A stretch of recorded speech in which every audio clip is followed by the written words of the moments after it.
Assalamualaikum warahmatullahi wabarakatuh. Shalom sejahtera buat kita semua. Shalom, Om Swastiastu, Namo Buddhaya, Rahayu, Rahayu, Rahayu, salam kebajikan, salam Pancasila.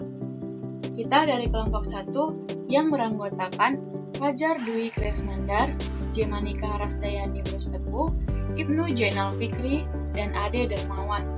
Kita akan memaparkan terkait dengan cara kerja PNS pada era new normal ini. Apa itu pandemi? Pandemi adalah persebaran penyakit yang terjadi secara global di seluruh dunia. Lebih tinggi levelnya dibanding epidemi, sering disebut juga epidemi global. COVID-19 adalah penyakit yang disebabkan oleh virus Server Acquired Respiratory Syndrome Coronavirus 2. COVID-19 dapat menyebabkan gangguan sistem pernapasan, mulai dari gejala ringan seperti flu hingga infeksi paru-paru seperti pneumonia.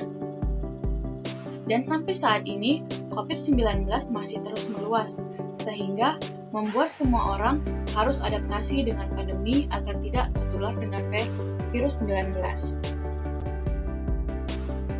Kebijakan dan sistem kerja.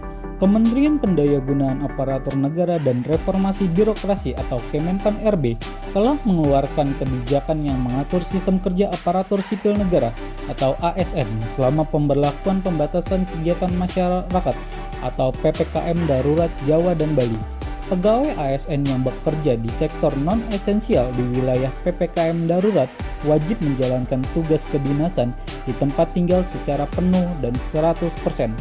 Untuk instansi pemerintah yang layanannya berkaitan dengan sektor bersifat esensial, jumlah ASN yang bekerja di kantor maksimal 50%. Sementara untuk layanan pemerintah berkaitan dengan sektor yang bersifat kritikal, instansi pemerintah dapat menugaskan pegawainya untuk WFO maksimal 100%.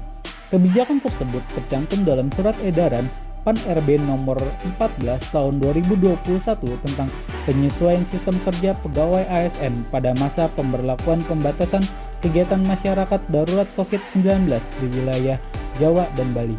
Selanjutnya, Badan Pembinaan Ideologi Pancasila mengeluarkan surat edaran pada pegawai di lingkungan Badan Pembinaan Ideologi Pancasila melalui surat edaran nomor 8 tahun 2021 tentang penyesuaian sistem kerja pejabat dan pegawai Badan Pembinaan Ideologi Pancasila pada pemberlakuan pembatasan kegiatan masyarakat darurat COVID-19 di wilayah Pulau Jawa dan Bali.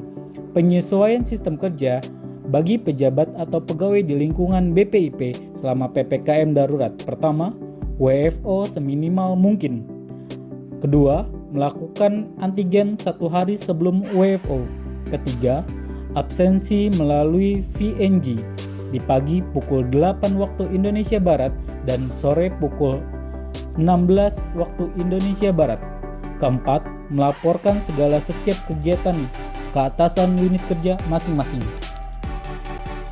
Baik, selanjutnya cara kerja ASN di era new normal selain dari kebijakan maupun sistem kerja adalah dengan menjaga protokol kesehatan, baik saat bekerja di kantor atau yang kita kenal dengan WFO maupun saat bekerja di rumah ataupun WFH. Berikut adalah beberapa cara menjaga protokol kesehatan. Pertama, ada pengecekan suhu tubuh secara berkala. Yang kedua, memakai masker terutama saat bekerja di kantor. Yang ketiga, mencuci tangan secara berkala.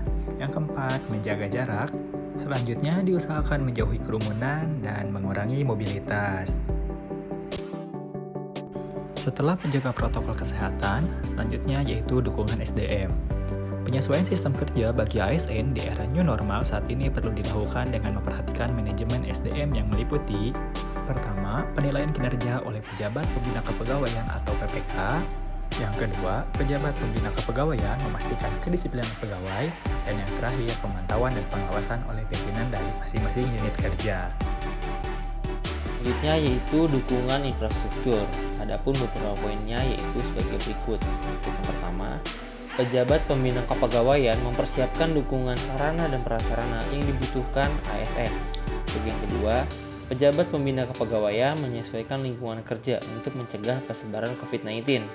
Untuk yang terakhir, penyelenggaraan pemerintahan dan pelayanan publik dilaksanakan dengan memperhatikan pedoman penggunaan TIK serta keamanan informasi dan keamanan cyber. Baik, cukup sekian presentasi dari kelompok kami. Kurang lebihnya mohon maaf. Terima kasih.